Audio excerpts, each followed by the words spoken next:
Heritage Month, and all month long, we've been sharing stories about the culture, the vibrancy, and the heritage of the community. But all new this morning, we are focusing on the mental health in the AANHPI community. Coffee shops are meant to bring the community together. They can be a safe space for many. Community is very important to Jaja Chen, a co-owner of the CAF and a trauma therapist. To be able to help support people who not only have gone through past trauma, but maybe even present trauma. And so experiences, for example, of lack of belonging, racism, or any kind of experiences, right? And she experienced some of those things as a kid. I oftentimes wish I would wake up and look differently. I was oftentimes ashamed of language and the fact that I was bilingual. I know, it might sound strange, but you have to understand, as a kid, you just want to fit in. I was oftentimes the only Asian American in a predominantly white or Caucasian school. It created that sense of disconnection from peers and other people around me. And she's actually not alone. According to a study by the Asian American Foundation, only 38% of Asian Americans feel like they belong here in the U.S. I am Asian. Ethnicity-wise, I am Chinese and Vietnamese. Josie Polar is included in that number. I've always remembered feeling different. And she was.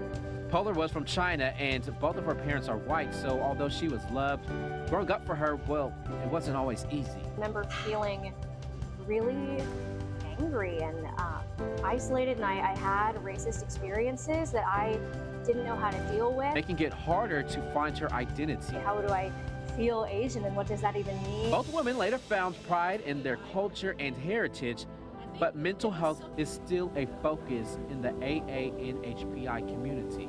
Representation is so important. Not only for themselves, but for how others see them. Expectations placed on Asians can be really hard with the whole model minority myth, which can set unrealistic expectations. And the increase in hate against Asian Americans during and post-pandemic can take a toll on someoe's mental health.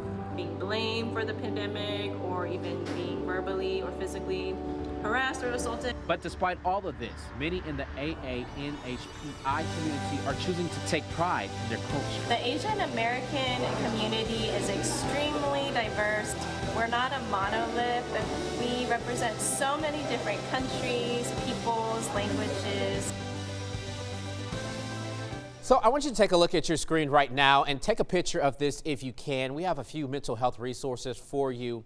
You can see we have one in Waco as well as Temple and in Killeen. We will also have the links to these resources attached to this story on our website, kcentv.com, later on today. I also want to mention the number you see there on the bottom of your screen. That is the suicide hotline number. It is 988. Please reach out if you need any help.